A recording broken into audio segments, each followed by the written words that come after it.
चलिए, कल आपने पढ़ा था vector form of coulombs law, coulomb के नियम का सदिश रूप है कि नहीं है, भूल गए क्या?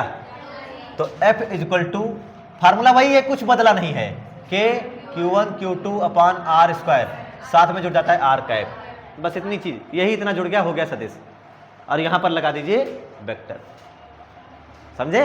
यहां पे क्या लगा दीजिए, वेक्टर लगा दीजिए, अब हो गया सदिश। अब R कैप को क्या लिखते हो, R vector upon mod of vector R, बस। और इससे हो जाता है, आपका फार्मूला आता है F वेक्टर इक्वल टू हो जाएगा K Q1 Q2 upon R cube into R vector, यही तो है। अब इसमें आपने एक चीज देखा था कि जो R वेक्टर होता है, R वेक्टर क्या होता है बेटा हमारे हिसाब से, कि जिसपे फोर्स निकालना होता है, R vector R2 minus R1 लेंगे कि R1 माइनस R2। अगर मैं ये बताओ, अगर मैं R2 माइनस R1 कर रहा हूं R वेक्टर, तो बताओ मैं फोर्स किस पे बता रहा हूं, 2 पर कि 1 पर? क्या 2 पर बताया जा रहा है? तो फोर्स ऑन 2 ड्यू टू 1 लिखा जाता है K Q1 Q2 upon R cube into R2 minus R1, वही मैं केवल R वेक्टर लिख देता हूं, बस बेटा समझ जाओगे आप लोग। ये फोर्स ऑन 2 ड्यू टू 1। और अगर आपसे कहा जाए फोर्स ऑन 1 ड्यू टू 2 क्या होता है, तो भी यही फार्मूला लिखा जाएगा, है कि नहीं है? लेकिन उस समय R वेक्टर क्या R1 माइनस R2 हो जाएगा, है कि नहीं है? अब मेरा एक सवाल है, आप लोगों ने लास्ट में कॉन्सेप्ट पढ़ा था, Q1 Q2 अगर ग्रेटर देन 0 आता है, अरे मतलब कहने का पॉजिटिव रहता है, Q1 Q2 दोनों का गुणा करो और क्या रह जाए, पॉजिटिव, यानी ग्रेटर देन 0, 0 से बड़ा पॉजिटिव होता है और 0 से छोटा नेगेटिव होता है, 0 ना तो पॉजिटिव होता है ना ही नेगेटिव होता है। तो Q1 Q2 अगर ग्रेटर देन 0 होता है तो क्या R वेक्टर उधर ही रहता है जिधर हम लेते हैं? R वेक्टर की डायरेक्शन बदलती है नहीं बदलती? R वेक्टर की R की दिशा क्या वही रहती है, सेम रहती है, यानी अगर उधर है तो उधर ही रहेगा, उधर है तो उधर ही रहेगा, दूर का दूर ही रहेगा, यानी प्रतिकर्षण होगा क्या आकर्षण, रिपल्सन होगा। अगर रिपल्सन नहीं लिखा था कल तो लिख लीजिएगा, है ना, रिपल्सन होगा। दूसरा, अगर Q1 Q2 0 से छोटा आया, एक पॉजिटिव एक निगेटिव, तो R वेक्टर की डायरेक्शन उधर लिया, बाहर की ओर लिया, लेकिन अपने आप घूम करके कहां हो गई, अंदर, अंदर हो गई, मतलब आकर्षण हो गया। और उस दौरान R की दिशा बदल जाएगी, है ना, जो आप लेंगे वो नहीं होगी, बदल जाती है, और ये आकर्षण को दर्शाएगी, अट्रैक्शन को दर्शाएंगे। अब इसी के बेसिस पर एक चीज पढ़ाई जाती है आपको, कूलाम्स लॉ को लेकर के बात करी जाती है, देखते हैं, प्रिंसिपल ऑफ सुपरपोजिशन, है ना। अच्छा, अभी तक कितने चार्जेस के द्वारा फोर्स पढ़ा है, एक या दो? दो चार्जेस के द्वारा, है कि नहीं है? लेकिन दो जरूरी है, दो ही हो, तीन भी तो हो सकता है, 3 आ गए तो, 4 आ गए तो, 5 आ गए, 6 आ गए, ऐसे आ सकते नहीं आ सकते हैं? तो सिस्टम ऑफ चार्जेस हो जाए, force due to system of chargers, है ना। तो हम लोग पढ़ते हैं बहुल आवेशों के कारण बल, हेडिंग का नाम बहुल आवेशों के कारण बल, फोर्स ड्यू टू बहुत सारे आवेशों के कारण बल, force due to system of charges.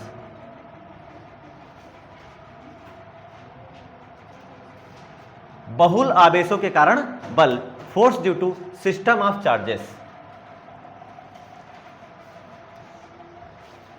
सबसे पहले इसमें एक बात आपको याद रखना है, जो 6वीं लाइन आपको मैंने बताई थी, कूलाम के फोर्स में स्पेशलिटी बताई थी ना, चाहे जितने आ जाएं, चाहे जितने आ जाएं, कोई फर्क नहीं पड़ेगा इन दोनों के बीच में कितना फोर्स लग रहा है, पड़ेगा फर्क, इन दोनों के बीच में कितना फोर्स लग रहा है, कितना नहीं, तीसरे से कोई मतलब नहीं है। इस चीज को समझ लो, जितने अच्छे से समझ में आ जाएगा। अगर मैंने मान लो कोई वर्ग बनाया, वर्ग स्क्वायर, अब इसमें कितने कोने हैं, 4 वर्टिसेस है ना, हर कोने पर अगर मैं एक एक चार्ज रख दूं, हर कोने पर एक एक चार्ज, अच्छा इधर देखो, पहला दूसरा, इस पर कितने चार्ज फोर्स लगा रहे हैं, इस पर केवल कितने चार्ज, एक, इस पर कितने फोर्स, कितने चार्ज फोर्स लगा रहे हैं, 3 या 4, 2, केवल 2 ये चार्ज लगाएगा, ये लाइन नहीं जुड़ पाएगी क्या, तो कैसे 2 ही फोर्स लगा रहे हैं, इस पर कितने लगा रहे हैं, 3, इस पर 1, मैंने एक ट्रायंगल बनाया, इस ट्रायंगल के तीनों कोनों पर एक एक चार्ज रखा, इस पर कितने लोग फोर्स लगा रहे हैं? 2 लोग। इन दोनों पे जो फोर्स लग रहा है ऊपर वाले से मतलब है, इस अकेले पे कितना फोर्स लग रहा है? क्या दोनों से मतलब है? यही सीखना है। इसी को कहा जाता है बहुल आवेशों के कारण बल, force due to system of charges. और ये कैसे सॉल्व करते हैं? इसको सॉल्व करते हैं बेटा principle of superposition, principle of superposition, जिसे अध्यारोपण का सिद्धांत कहते हैं। क्या कहते हैं? अध्यारोपण का सिद्धांत। बेसिक क्लास में आप सबको सिखाया गया था कि अध्यारोपण का सिद्धांत होता क्या है। प्रिंसिपल ऑफ सुपरपोजिशन, दो दो के कारण निकालते जाओ, सबके कारण निकालते जाओ और फाइनली सबको ऐड करते जाओ, बस यही सीखना है। प्रिंसिपल ऑफ सुपरपोजिशन यही है। अध्यारोपण का सिद्धांत केवल मात्र इतना ही है कि सबके कारण, दो दो के कारण निकालते जाओ, डायरेक्शन बनाते जाओ, सबको फिर वेक्टर लॉ ऑफ एडिशन से जोड़ते जाओ। प्रिंसिपल ऑफ सुपरपोजिशन में क्या करते हैं बेटा? हम law of vector addition use करते हैं। लॉ ऑफ वेक्टर एडिशन, सदिश योग के नियम का पालन करते हैं बस, और कुछ काम नहीं करते। बस यही हो गया, खत्म। टॉपिक इतना ही है। लेकिन इस दौरान बहुत सावधानी से क्या क्या देखना होगा हमें? डायरेक्शन, हर फोर्स की डायरेक्शन। डायरेक्शन क्या ध्यान देने वाली बात है? Point to be noted, note, mark direction of each force, mark direction of each force. प्रत्येक बल की दिशा बनानी पड़ेगी, दर्शानी पड़ेगी, हर बल की दिशा दर्शानी पड़ेगी। अभी मैं पहले आपको जो सिखाऊंगा, फिर मैं न्यूमेरिकल, डायरेक्ट न्यूमेरिकल नहीं देंगे। पहले जो मैंने सबसे इंपॉर्टेंट बात रखी है ना, पहले वो बात सीखना पड़ेगा। क्योंकि केवल सवाल किससे लगेगा जानते हो? केवल और केवल इससे। अब फार्मूला सब लोग जानते हो इसका। क्या इसका फार्मूला आपको आता है? रिजल्टेंट बताने का, किन्हीं भी दो का रिजल्टेंट बताने का तरीका क्या होता है? R = √a²।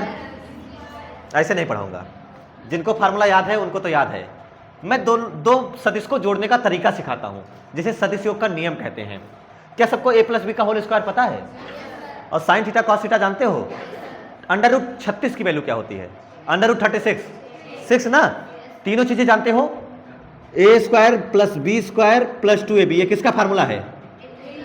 a + b का।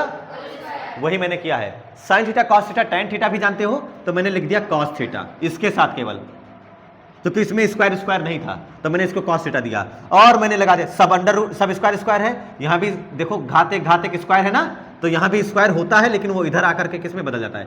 अंडर रूट में। केवल इस फार्मूले का इस्तेमाल करके पूरा सवाल लगा दिया जाएगा। लेकिन सबसे इंपॉर्टेंट क्या है? कोई भी सवाल लगाने से पहले सबसे पहले सभी बल की दिशा दर्शाइए।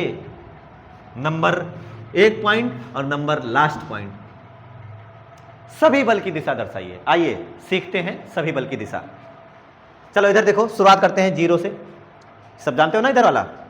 बेटा इधर देख लो, ये चार्ज 1 2 1 2 3 4 1 2 3, ये प्लस है और ये माइनस है। इस पर कितने लोग फोर्स लगा रहे हैं? अकेला है? अकेला। बाहर लगा रहा होगा कि अंदर लगा रहा है? देख के बताओ, बाहर की अंदर। क्या प्लस और माइनस है तो अट्रैक्शन होगा, यानी इस पर फोर्स इधर लगेगा, फोर्स ऑन 2 ड्यू टू 1। ऐसे ही ये माइनस वाला इस प्लस पे फोर्स बाहर लगाएगा कि अंदर लगाएगा? ये भी अंदर लगाएगा। सेम डायरेक्शन में फोर्स लगेगा, फोर्स ऑन 1 ड्यू टू। अच्छा, अगर मान ले दोनों के दोनों प्लस प्लस होते, दोनों के दोनों प्लस प्लस है, अब बताओ फोर्स कहां लगेगा? बाहर। तो ये लगेगा फोर्स ऑन 2 ड्यू टू 1। सही है? लाइन के अलोंग होगा, लाइन छोड़ नहीं सकते आप, आपको सीधी लाइन से ही चलना है। ये होगा फोर्स ऑन 2 ड्यू टू 1 और ये होगा फोर्स ऑन 1 ड्यू टू 2। समझ में आया? दोनों माइनस माइनस होता तो भी बहरे जाता। तो सबसे पहला काम क्या सीख रहे हैं? Mark direction of each force. उस पॉइंट पे जाओ और सारे फोर्स की डायरेक्शन बनाओ। इस वाले पॉइंट पर आते हैं, इस वाले पर 2 पर बात करते हैं। केवल किस पर बात करते हैं? इन दोनों के बीच में जो भी फोर्स लग रहा है इससे मतलब नहीं है। इन दोनों के बीच में जो भी फोर्स लग रहा है इससे मतलब नहीं है। इन दोनों के बीच में जो भी फोर्स लग रहा है इससे नहीं मतलब है। इसीलिए तो इसे कहा गया था टू बॉडी इंटरेक्टिव फोर्स। द्विवस्तु अंतर क्रिया बल है ये, मतलब ही नहीं है तीसरे से। हाँ, लेकिन किसी एक पर लगने वाला फोर्स क्या बढ़ता जाएगा, बदलता जाएगा? जैसे जैसे कोई आता जाएगा, क्या इस पर लगने वाला फोर्स वही रहेगा, बदलता जाएगा? ज़्यादा लोग आके फोर्स लगा रहे हैं, अलग अलग डायरेक्शन में फोर्स लग रहा है, बदलता जाएगा। सबसे पहले मार्क करते हैं, मान ले ये प्लस ये प्लस ये प्लस, सब प्लस है, कैसे करोगे? अब बताओ, इसी 2 पर 2 को ही टारगेट करते हैं इस बार, तो बताओ यहाँ पर फोर्स कैसे लगेगा? बाहर अंदर, तो मैंने लिखा सबसे पहले फोर्स ऑन 2 ड्यू टू, अब ऊपर या नीचे? ऊपर कि नीचे? नीचे। क्या सही लिखा एकदम? फोर्स ऑन 2 ड्यू टू, अभी भी 1, अबे 1 तो एक ही बार लगाएगा, कूद कूद के वहाँ पहुँच जाएगा, ये हो गया। अगर मान लेते हैं इसी में मेरा कोई भी एक चार्ज, ये 1 ये 2 ये 3, कोई एक चार्ज, ये पॉजिटिव और ये नेगेटिव, टारगेट 2 को करते हैं, 2 को टारगेट बनाया जाए, तो 2 को टारगेट बनाया जाएगा तो 2 पे फोर्स कहाँ लगेगा? पहले के कारण, बाहर अंदर, बोलो सब लोग, क्या बाहर लगेगा? Force on 2 due to 1। Line सही बनाई है, गलत है? सही है। दूसरा, क्या फोर्स ऑन 2 ड्यू टू 3, क्या ये अंदर रहेगा? क्यों अंदर रहेगा बेटा? ऊपर माइनस है, तो उसी लाइन के अलॉन्ग रहेगा, ये हो जाएगा फोर्स ऑन 2 ड्यू टू। समझ में आया? अच्छा, इसमें वेक्टर लॉ लगाओगे कि नहीं लगाओगे? अक्के फोर्स है बेटा, एक ही फोर्स है, इसमें कोई वेक्टर लॉ, इसमें कितने फोर्स हो गए? इसमें तो क्या वेक्टर लॉ लगेगा और परिणामी बताया जाएगा, और फिर आप इसको मानोगे ए वेक्टर, इसको मानोगे बी वेक्टर, इसको मानोगे ए वेक्टर, इसको मानोगे बी वेक्टर, और लगा दोगे इस फार्मूले में, आंसर आ जाएगा। बस इस दौरान आपको पता क्या होना चाहिए? इन दोनों के बीच का कोण पता होना चाहिए, बस थीटा पता हो किसी तरीके से सवाल लग जाएगा, इतना ही सीखना है, थीटा पता होगा तो सवाल लग जाएगा। समझे बात को? इसमें देखते हैं, ये तो सब खतरनाक दिख रहा है क्या? घबराना मत, डोंट वरी, टारगेट 2 को ही रख, प्लस, ऑल प्लस है, क्या चीज? चाहे ऑल प्लस हो या फिर ऑल माइनस हो, क्या बात एक ही होगी? चल 2 को टारगेट कर, बता। 1 के कारण फोर्स, राइट लेफ्ट ऊपर नीचे, राइट लेफ्ट ऊपर नीचे, बाहर का मैं बोल रहा हूं, राइट लेफ्ट बाहर, राइट मतलब दाहिनी तरफ होता है, हिंदी में बोल रहा हूं। ये देखो, फोर्स ऑन 2 ड्यू टू, चलो 3 की वजह से कहां लगेगा? ऊपर नीचे बाएं दाएं, बताओ, ऊपर नीचे बाएं दाएं, नीचे, तो ये लगा फोर्स ऑन 2 ड्यू टू, कितने हो गए? 2। अब क्या इन दोनों को जोड़ करके क्या परिणामी रिजल्टेंट बताया जा सकता है? इस फार्मूले से। अब वो 1 होगा, हो सकता है वो ऐसे बीच से जाए, हो सकता है बीच से जाए। किसकी मदद का फोर्स है? 2-1 वाला और 2-3 वाला, ठीक। लेकिन अभी क्या एक कोई बच गया है जो फोर्स नहीं लगा पा रहा था? क्या 4 वाला? क्या 4 भी लगाएगा? ऐसे लगाएगा कि नहीं लगाएगा? ऐसे ही तो लगाएगा, इसी लाइन के लॉन्ग, अंदर की बाहर, अंदर की बाहर, क्या सब प्लस था? तो बाहर लगाएगा, यानी इधर ही जाएगा, वो होगा फोर्स ऑन 2 ड्यू टू 4। अब इन दोनों को जोड़ा और जोड़ने के बाद वो इसी पर आ गया। अब ये दोनों सदिश पैरेलल है कि एंटी पैरेलल, समांतर की असमांतर? देख के बताओ, ये दोनों सदिश पैरेलल एंटी पैरेलल? एक ही डायरेक्शन में है बेटा, पैरेलल होते हैं। थीटा 0 है, एक के डायरेक्शन में है, कहां एक उधर है कहां एक उधर है, दोनों एक के डायरेक्शन में तो जा रहे हैं, पैरेलल हैं। एक के तरफ से 2 धक्का लग रहा है, यहां कोई पॉइंट टारगेट रख, इधर ये 20 न्यूटन ठोक रहा है, ये भी 20 न्यूटन ठोक रहा है, अप्लाई कर रहा है, 40 न्यूटन होगा टोटल। अब इन दोनों को डायरेक्ट जोड़ लोगे, उसी को कहा जाता है प्रिंसिपल ऑफ सुपरपोजिशन। केवल किसका यूज करना है? Law of vector addition. लेकिन सवाल लगाने से पहले यह काम हमेशा करना होगा। बस खत्म हो गया प्रिंसिपल ऑफ सुपरपोजिशन। अब अगर चाहो तो इसी डायग्राम को यहां बना के देख लेते हैं, एक और करके देख लेते हैं और सीख लेते हैं कि हम कैसे करेंगे। जैसे मान लो ये पहला चार्ज, ये दूसरा, ये तीसरा, ये चौथा, ये दोनों माइनस माइनस, ये प्लस और ये भी माइनस, या फिर ये भी प्लस कर लो, है ना। नंबरिंग वही करते हैं जो हमेशा करते आए थे, 1 2 3 और 4। इस बार हम लोग टारगेट करते हैं 3 पर फोर्स बताने के लिए। हर अलग अलग जगह सीखो, एक का जगह बार बार 2 को थोड़ी टारगेट करोगे। चलो 3 पर बताते हैं। 2 की वजह से फोर्स कहाँ लगेगा? 2 की वजह से ऊपर नीचे, ऊपर नीचे, क्या नीचे लगेगा, है ना, तो ये लगेगा फोर्स ऑन 3 ड्यू टू 2। बहुत अच्छा। अब बताओ इसके वजह से फोर्स कहाँ लगेगा, अंदर की बाहर, हाँ, तो लाइन सही है मेरी, फोर्स ऑन 3 ड्यू टू 4। अब देखो ये दोनों कितनी डिग्री पर है, क्या बता सकता है कोई, तो इन 90 डिग्री पर होगा तो क्या डायरेक्ट पाइथागोरस थ्योरम लगाते हो, इस क्योंकि cos 90 की वैल्यू 0 होगी, इस पूरे टर्म का कोई यूज नहीं होगा, केवल √a² + b² लगा देना। तो इस इन दोनों को निकालोगे तो क्या ऐसे जाएगा, शायद जाएगा, नहीं जाएगा, बीच से कहीं से भी जाएगा, जो भी जाएगा। अब एक और सवाल, क्या अभी ये भी लगाने बैठा है फोर्स, लगा रहा है नहीं लगा रहा है, ये किधर लगाएगा, अंदर बाहर, क्या पहले लाइन से लाइन जोड़ा जाए, और क्या ऐसे लगेगा। अब आपका फोर्स ये लगा, कौन सा लगा, नाम क्या होगा इसका, 3 1। क्लियर हुआ बात, ये है कि नहीं है। अब आप इस सवाल को जैसे चाहे वैसे लगाए, चाहो तो इन दोनों को सॉल्व करके एक बना लो, फिर इन दोनों को सॉल्व करके एक बनाओ, जैसे आप चाहें। You are independent to do anything but use law of vector addition always.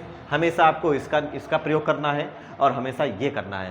पहला काम तो ये होगा, प्रियोरिटी इसको देना है, फिर इस पर जाना है। बात समझ आई ना, दे एक आदमी मेरे कल, क्यों,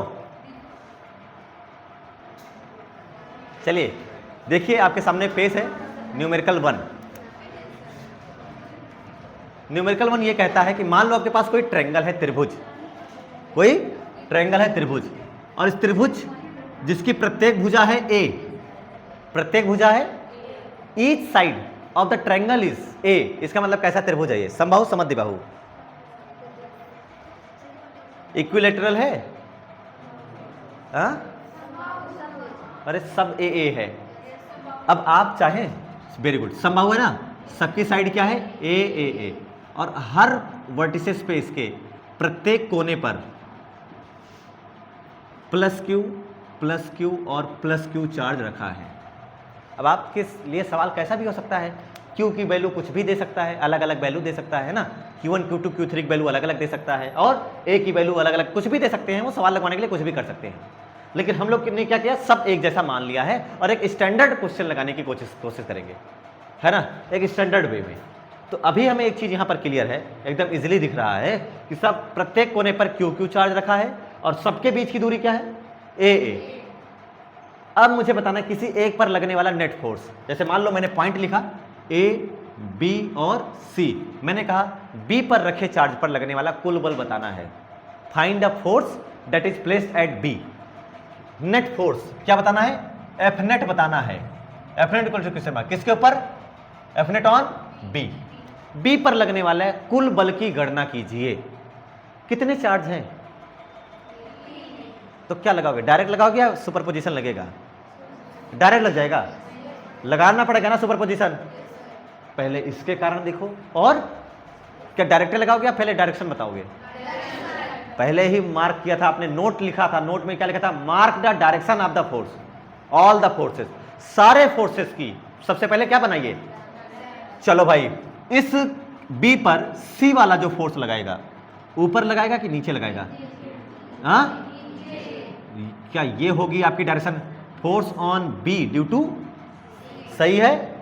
अब बताना चाहो तो बता दो अभी, लेकिन डायरेक्शन बना लेते हैं। एक इधर लगाएगा, लेफ्ट राइट ऊपर नीचे, हाँ बताइए, क्या राइट को लगाएगा, डायरेक्शन एकदम सही है मेरी, तो हो जाएगा force on B due to ए।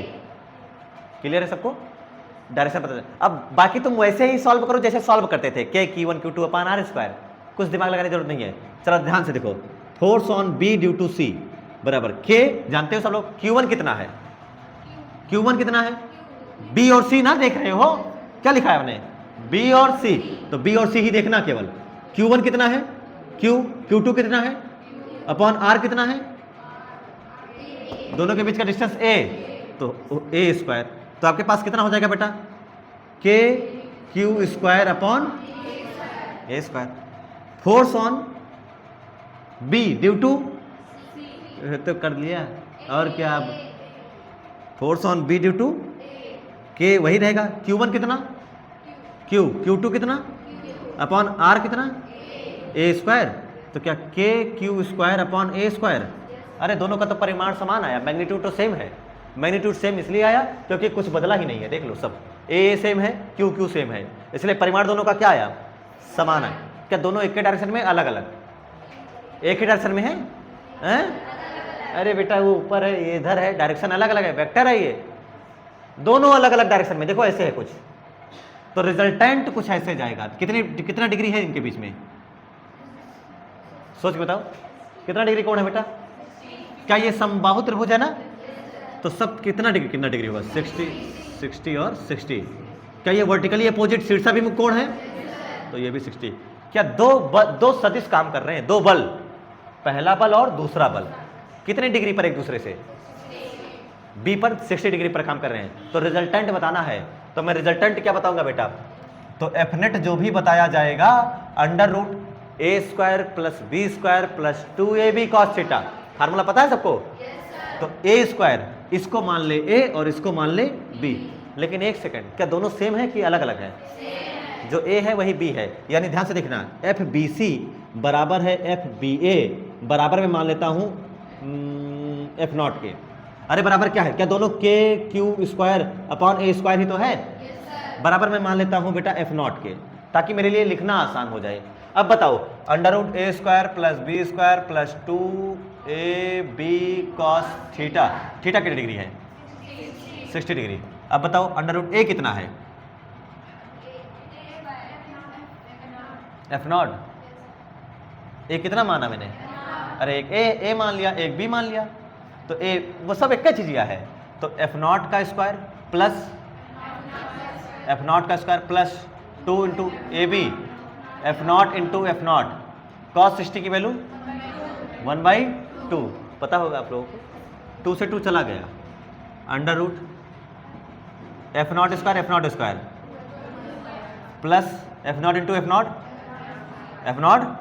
कितना हो जाएगा, अंडर रूट 3 एफ नॉट, इसमें से कौन बाहर आएगा, क्या उस पर स्क्वायर लगा है, तो वो आज़ाद हो जाएगा, तो बचेगा क्या, F naught root 3 F naught, root 3 मतलब रूट 3 एफ नॉट की वैल्यू क्या है, के क्यू स्क्वायर अपॉन, आंसर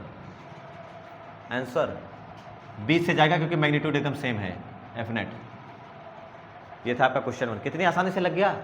इसी को कहा जाता है प्रिंसिपल ऑफ सुपरपोजिशन, इसी को कहा जाता है बेटा।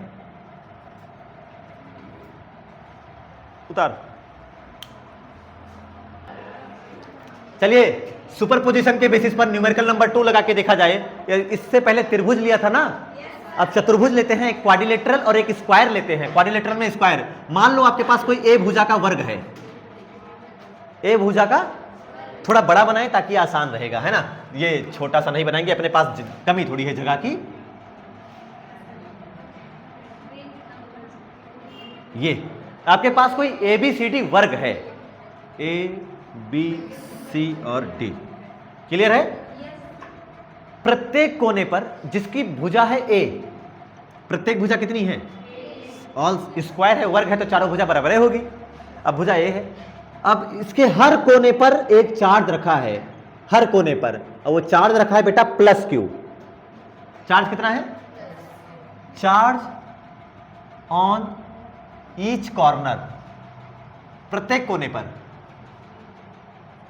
पर इक्वल टू प्लस क्यू, सब पे प्लस क्यू चार्ज रखा है, क्लियर है, कोई दिक्कत?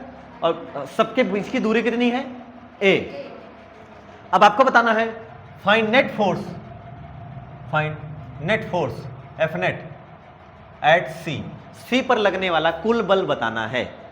कितने लोग लगा रहे हैं मिलकर के, सी पर कितने लोग फोर्स लगाएंगे बेटा, 1 2 3 या 4? कुछ बच्चों को लग रहा है 4, अरे सी तो खुद ही आया है, अपने ऊपर बताने आया है मेरे पर कितने लोग लगा रहे हैं। कितने लोगों ने मारा है, 3 लोगों ने मारा ना, उन 3 लोगों का टोटल फोर्स बताना है, कितना मारा। सबसे पहले बताना शुरू करते हैं, चलो आओ देखो। सबसे पहले क्या करोगे, सीधे फार्मूला लगा दोगे? आइए डायरेक्शन, तो सबसे पहले ध्यान से देखिए, बी की वजह से ऊपर है नीचे, सब देख ले, ऊपर की नीचे रहेगी, और ये लिखोगे force on C due to B. सही लिखा है मैंने, बी लगा रहा है उसी लाइन के अनुदिश। अच्छा मैंने अगर ये लिख दिया तो ये कौन सा फोर्स है? Force on C due to A, due to A क्या इस लाइन पर मिल रहा है? तो लाइन डी से आ रही है, यानी ये वाला फोर्स है force on C due to D. बहुत अच्छा, अब दोनों है। अच्छा ये सब कितना कितने डिग्री है? ये 90, तो ये वाला भी 90, पता है आपको, है कि नहीं है? अब इन दोनों को डायरेक्ट जोड़ लो, इन दोनों क्या कर लो, डायरेक्ट जोड़ लो। और जब 90 डिग्री पर होते हैं तो सीधे लगाते हो पाइथागोरस, लेकिन अगर दोनों इक्वल होते हैं तो क्या सीधे √2 चिपका देते हो और वैल्यू वही रख देते हो। पढ़ा होगा आप लोगों ने बेसिक मैथमेटिक्स में, तो हम लोग ये सब कर सकते हैं। लेकिन अभी एक बचा है कोई, क्या ये ए वाला, तो ए के लिए लाइन जोड़। ये क्या फोर्स ऐसे लगेगा ए के लिए? ये लगेगा force on C due to A. चलो आओ सारे फोर्स लिखते हैं। सबसे पहले लिखो force on C due to D के Q1 Q2 बोल, Q1 Q2 बोल, Q के Q स्क्वायर, समझ में आया होगा? अरे नहीं आया, आया? ठीक ठीक बताते रहना बेटा। अपॉन आर स्क्वायर, आर कितना है? CD के बीच की डिस्टेंस, के CD के बीच की डिस्टेंस A अपॉन A। क्या there is no doubt the force between C and B, force on C due to B is equal to the force on C due to D। दोनों force equal होंगे कि अलग अलग होंगे? तो क्या ये भी चार्ज Q है और ये वाला चार्ज कितना है? Same charge. और क्या यहाँ पे डिस्टेंस A है और यहाँ पे डिस्टेंस कितनी है? लेकिन डायरेक्शन में अलग अलग है। ऐसे डायरेक्ट है ना जोड़ लेना सर, इस पे 10 न्यूटन, इस पे 10 न्यूटन, एक ऐसे 20 न्यूटन ना, ऐसे जाएगा, गलत हो जाएगा फिर। तो के क्यू स्क्वायर, क्या यही फोर्स किसके बराबर है? Force on C due to B. कोई दिक्कत तो नहीं है ना? दोनों फोर्स इक्वल है? समझ नहीं आ रहा होगा? हाँ नहीं तो मैं लिख दूं बेटा, तुम्हारे हिसाब से चलूंगा मैं, क्योंकि तुम्हें ही पढ़ना है। मैं तो पढ़ाने का डायरेक्टर लगा देता। आंसर याद है मुझे, हाँ आंसर याद है। चलो FCD के Q square upon square equal to FCB, दोनों क्लियर है ना? ये मैंने मान लिया। अभी कौन बचा है? अच्छा ये छोड़, क्या इन दोनों के बीच में कितना डिग्री है? दोनों इक्वल है कि अलग अलग? तो एकदम रिजल्टेंट एकदम बीच से जाएगा, यानी इसी के अलॉन्ग जाएगा। क्या इसी लाइन पर आएगा रिजल्टेंट इन दोनों का? तो इन दोनों का रिजल्टेंट निकालो, रिजल्टेंट इन दोनों का, केवल CD और CB का। बताओ F डैश मान लेते हैं, अंडर रूट क्या लिखोगे? A square plus B square plus 2AB cos theta, theta कितना है दोनों के बीच का? तो cos 90 का टर्म चला गया, सीधे पाइथागोरस लगा दे, under root A square plus B square, यानी FCD square plus FCB square. अरे क्या FCD FCB एक ही चीज है?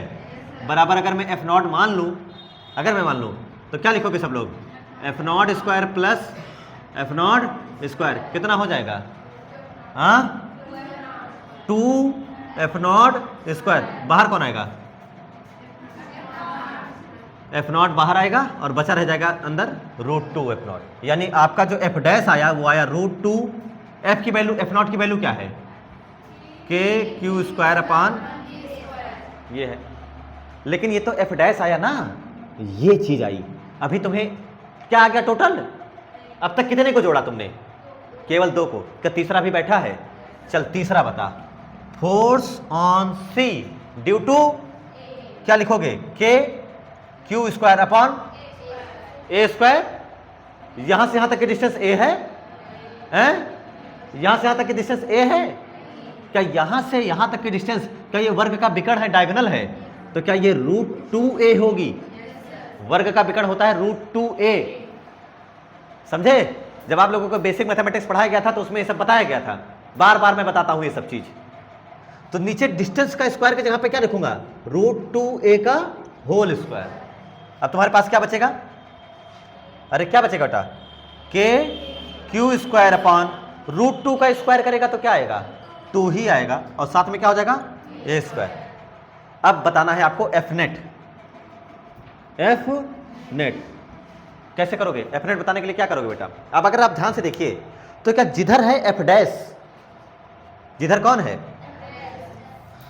मान ले ये है FCA, ऐसे लग रहा है।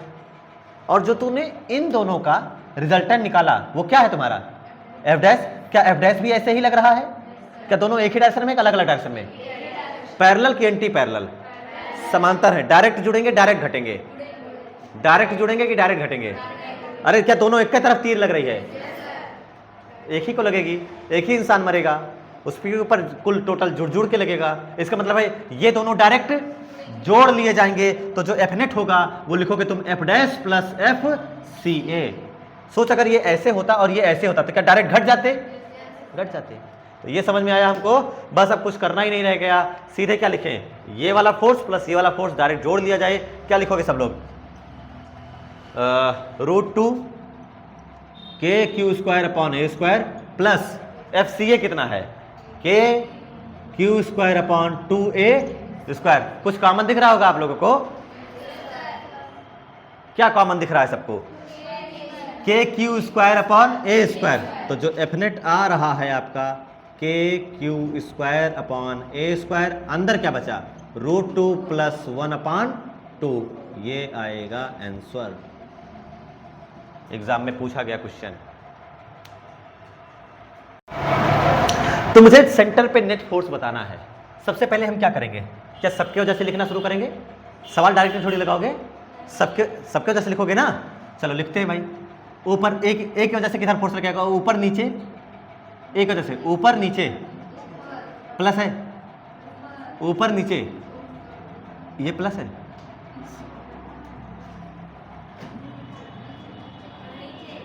ऊपर लगेगा एक की वजह से, नीचे लगेगा। क्या प्लस प्लस में प्रतिकर्षण होगा, रिपल्सन? तो ये जाएगा इधर। लिखोगे force on O due to, मैं ओ के बजाय केवल ए लिख देता हूं, समझ जाना। ओ सब में रहेगा। क्या मतलब है ओ लिखने का? चलो सी की वजह से फोर्स कहां लगेगा? नीचे के ऊपर। सी की वजह से फोर्स कहां लगेगा? नीचे के ऊपर। क्या सी प्लस है और ये वाला भी प्लस है? तो प्लस प्लस दूर होगा यानी ऊपर लगेगा। ये लगेगा फोर्स ड्यू टू सी। चलो बेटा अब आप लोग एफ ए निकालो जरा। एफ ए बराबर क्या लिखोगे? एफ ए बराबर एफ सी होगा। चेक कर लेते हैं कि क्यू कितना है। Q1 Q2, Q1 Q, Q2 capital Q ना, Q1 Q2 upon are square. क्या यहां से यहां तक के बीच की डिस्टेंस a है कि a√2 है? a√2/2 है। ध्यान से देखो बेटा, पूरा a√2 होता है तो ये डिस्टेंस कितनी होगी? a√2/2। उसका भी आधा करेगा तो हो जाएगा तुम्हारा a/√2। क्यों? क्योंकि आप a√2 और 2 को क्या ले सकते हो? √2 × √2। तो एक से एक कटेगा तो क्या आएगा?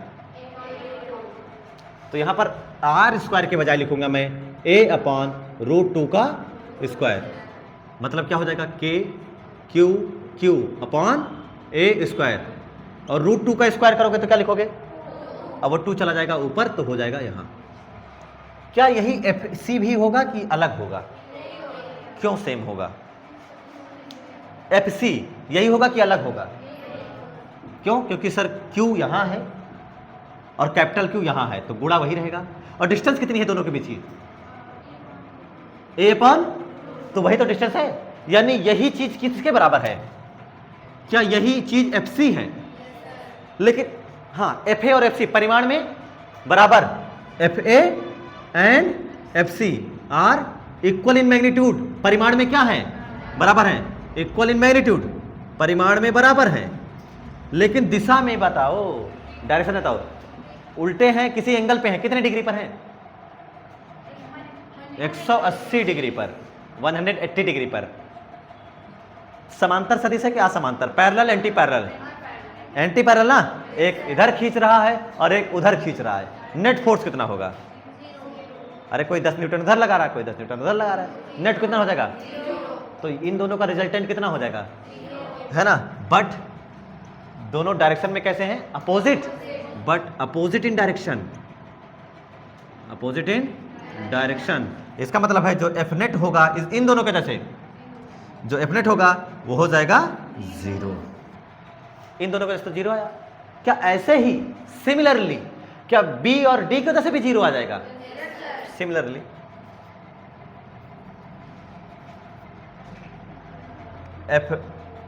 F B and F D are equal in magnitude but opposite in direction since F net equal to 0, दोनों की तरह से 0 हो जाएगा और ओवरऑल एफ नेट 0 हो जाएगा। इसका मतलब है इसके ऊपर कोई फोर्स लगेगा, नेट फोर्स तो 4 लग रहे हैं, लेकिन नेट कितना लग रहा है? जब नेट फोर्स 0 लग रहा है तो ये रुकेगा कि चलेगा? रुका रहेगा कि चलते रहेगा? अगर रुका था, अगर पहले से ही रुका था तो क्या रुका ही रहेगा? और या फिर जिस रफ्तार से चल रहा था शायद उसी रफ्तार से चलता रहेगा, ऐसा कुछ ऐसा हो सकता है। बट रुका हुआ हम लोग पढ़ रहे हैं इलेक्ट्रोस्टैटिक्स, स्थिर विद्युत की, जिसमें आवेश रुका होता है, चार्ज रेस्ट पर होता है, यानी ये रुका था पहले भी और अभी भी रुका ही रहेगा। बात समझ आई क्या? ये था आपके लिए न्यूमेरिकल। इसमें अगर कुछ भी करते जैसे मैं करते, ये था प्रिंसिपल ऑफ सुपरपोजिशन का टॉपिक। आज के लिए इतना ही। नोट्स बनाते रहिए, रिवीजन करते रहिए। धन्यवाद।